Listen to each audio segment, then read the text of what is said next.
Isang mapagpalang pagbati ang akin pong ipinapaabot sa atin pong mga minamahal na mga suking taga-subaybay, sa atin pong segment na Words of Hope. Ito po'y programa ng Gospel and Music Ministry para po magbigay sa atin ng kalakasan ng ating pong pananampalataya sa bawat umaga na tayo gigising na may pagpapasalamat sa ating mahal na Panginoon. At bago tayo pumalaot sa atin pong mga kanya-kanyang gawain, sa atin pong mga kanya-kanyang ginagawa sa araw-araw, ay pasimulan muna natin na pagmuni-munihan ang mga salita ng Panginoon. Ang paksa po na akin pong ibabahagi sa inyo sa mga oras na ito, mga kapatid, ay may pamagat na No Place to Hide, mga minamahal. Ito po ay hango doon po sa karanasan ni Eva at ni Adan na kung saan sila'y nagkasala at nagtago sa harapan ng Panginoon. Tingnan natin ang nakalagay sa talata kung ano po ang ating mababasa. Dito po sa Genesis Kapitulo 3, ang mga bersikulo 8 hanggang 10, ganito po ang ating mababasa. Narinig nila ang tinig ng Panginoong Diyos na lumalakad sa halamanan sa malamig na bahagi ng maghapon. Nagtago ang lalaki at ang kanyang asawa sa Panginoong Diyos sa mga punong kahoy sa halamanan. Tinawag ng Panginoong Diyos ang lalaki at sa kanya ay sinabi, "Saan ka naroon?" Sinabi niya, "Narinig ko ang iyong tinig sa halamanan at ako'y natakot sapagkat ako'y hubad at ako'y nagtago." Mga minamahal na mga kapatid, sa mga talatang ito, narinig ng mga taong ito, si Adan at si Eva, ang Panginoong Diyos na naglalakad sa halamanan at sila'y nagtago sapagkat sila'y natakot. Ang tanong natin, si Eva ba at si Adan nakatago sa harapan ng Diyos? Totoo bang sila'y hindi nakita ng Diyos, mga minamahal? Ito po sa pagkakataong ito, mga kapatid, tinanong sila ng Panginoong Diyos, bakit kayo nagtago? Ang sagot ni Adan ay sapagkat sila'y natakot. Bakit sila natakot? Sapagkat ang sabi niya, mga minamahal, sapagkat kami ay hubad at nagtago kami. Paano nalaman ni Adan na sila'y hubad? Ang tanong ng Panginoong Diyos, kumain ba kayo noong bunga ng punong kahoy ng pagkakilala ng mabuti at masama? Ano ang sagot ni Adan? Ang sabi ni Adan, mga kapatid, ang babaeng binigay mo sa akin, ang siyang nagbigay ng bunga. Nandoon yung paninisi ng lalaki sa kanyang asawa, mga minamahal. At alam nyo ba na yung ganong klaseng pag-uugali ay nakarating sa atin at namana-mana ng mga magulang, at pagka nagkasala, may sinisising iba. Pero hindi yan ang pinakapunto natin. Ang pinakapunto natin, mga kapatid, meron ba tayong lugar na pagtataguan sa harapan ng Diyos, mga kapatid? Dito sa puntong ito ay nakikita natin na ang Panginoong Diyos ay alam niya, nakikita niya, nababatid niya, namamasdan niya yung ginawa ng mag-asawang ito sa harapan ng ating Panginoong Diyos. At mga minamahal, surely dahil ang ating Panginoong Diyos ay makapangyarihan sa lahat, alam ang lahat ng bagay, naroon sa lahat ng oras, namamasdan niya. Kaya sa anumang kasalanang ginagawa natin, mga kapatid, may mga tinatagong kasalanan ng bawat isa, may tinatawag tayong darling sins. Subalit, bagaman sikreto sa iyo, sa harapan ng Diyos ay walang natatago, mga minamahal na mga kapatid.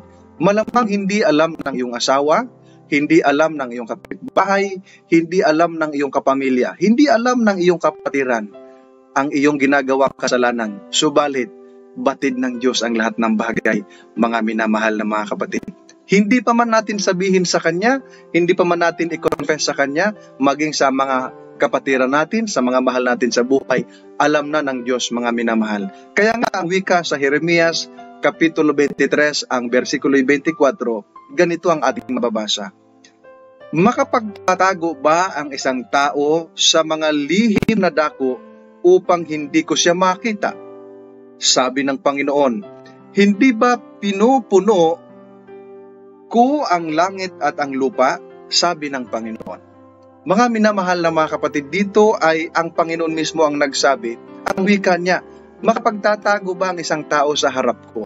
At ang sabi ng Panginoon, mga minamahal, hindi ba pinupuno ko ang langit at ang lupa? Pinakikita niya dito, mga kapatid, na sa langit at dito sa lupa, kayang isobrain ng Panginoon. O ibig sabihin natin ay sakop ng soberanya ng ating Panginoon na walang sino mang makapagtatago sa harap niya, walang makapagtatago saan mang dako dito sa sanlibutan sapagkat nakikita ng Diyos, mga kapatid.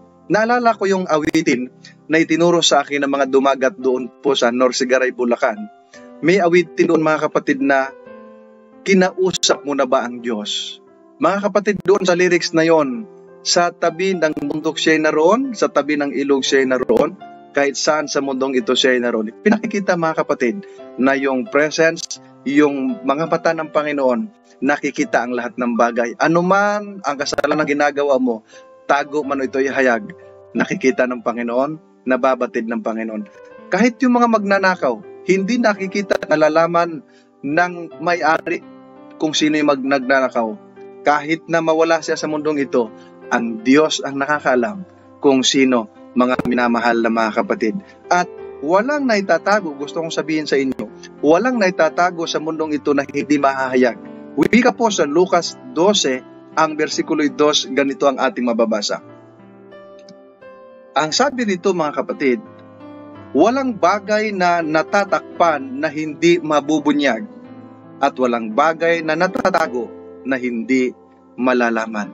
Nakita natin, mga kapatid, pwede tayong maglihim, pwede tayong gumawa ng masama na hindi nalalaman ng mga mahal natin sa buhay, ng mga kaibigan natin, ng mga kapatiran natin.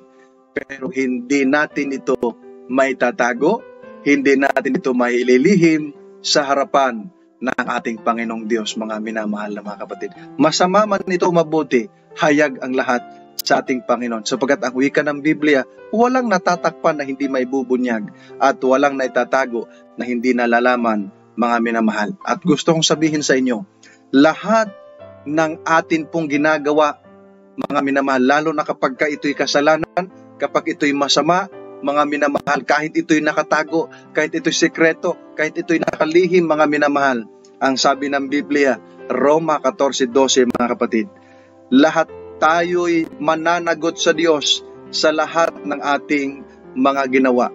Mga minamahal, kung ikay may kasalanan ginawa dito sa sanlibutan against your fellow man o against sa iyong Diyos na pinaglilingkuran, mga minamahal, hindi mo man napapanagutan dito sa lupa, hindi mo man nababayaran sa harapan ng ating Panginoong Diyos, mga minamahal. Sabi ng Biblia, mananagot tayo sa Diyos, magbibigay sulit tayo sa Diyos, mga minamahal. Hindi ang iyong mga mahal sa buhay magbibigay sulit sa iyo sa harapan ng Diyos, kundi ikaw mismo sa iyong sarili. Sapagkat ang 2 Korinto 5:10, malinaw ang sinasabi, ganito ang ating mababasa. Sapagkat tayong lahat ay kailangang humarap sa hukuman ni Kristo upang bawat isa ay tumanggap ng kabayaran sa mga bagay na ginawa niya sa pamamagitan ng katawan, maging mabuti o masama. Mga minamahal, bawat isa sa atin haharap sa hukuman ni Kristo. Hindi para kung anong bagay, kundi para tumanggap tayo ng kabayaran. Ayon po sa ginawa natin, ito man masama o ito may mabuti. Mga minamahal, kapag ka masama, alam natin na mayroong kaparusahan. Pero kapag ito'y mabuti, alam natin na mayroong reward ang ating mahal na Panginoon. Dito sa sanlibutan, lahat ng ginagawa natin, mga kapatid, hayag sa harapan ng Panginoon. Dito sa sanlibutan, pwede tayong gumawa ng kasamaan, pwede natin na itatago, pwede tayong tumakas, pero sa harapan ng Diyos, hindi maitatago, hindi matatakpan, hayag sa Kanya. Ika nga, we can run, but we cannot hide, mga minamahal. Pwede tayong tumakbo, pero hindi tayo makapagtago sa harapan ng ating Panginoong Diyos. Ang panawagan sa atin ng mahal na Panginoon, anuman ang iyong tinatagong kasalanan, anuman ang iyong mga darling sins, mga minamahal, atin po yang ipagsisisi, i-confess sa Panginoon at talikuran natin. At ito po ang last na verse na gusto kong ibahagi sa inyo. Santiago Kapitulo 4, versikulo 8. Lumapit kayo sa Diyos at siya'y lalapit sa inyo. Maglinis kayo ng inyong mga kamay, mga makasalanan, at pabanalin ninyo ang inyong mga puso, kayong mga may dalawang pag-iisip. Mga minamahal, sa talatang ito'y pinakikita, lumapit tayo sa Diyos. Pagka lumapit tayo sa Diyos, makikita natin na tayo ay makasalanan. Makikita natin na tayo hindi karapat-dapat. Makikita natin na ang Diyos ay maluwalhati, ang Diyos ay puno ng kaluwalhatian, at marikilala natin ang ating sarili. We are not worthy sa harapan ng Diyos. Subalit, mga minamahal, kapag inilapit natin sa Diyos ito, walang kasalanang hindi napapatawad kung hinihingi mo ng pagpapatawad na may kaakibat na sincerity, mga minamahal, na confession. Mahalaga ang repentance, mga kapatid, at ang sabi ng Biblia, tayo mga makasalanan, maglinis tayo at pabanalin natin ang ating mga puso. Tayong may mga dalawang akala o mga nagdududa, mga kapatid. Sa last na sasabihin ko sa inyong mga kapatid ko, ano man ang ating kasalanang ginawa, lihim man ito'y hayag, atin po itong isuko sa Panginoon. Atin pong isuko ang ating mga buhay upang si Kristo ang manirahan sa atin.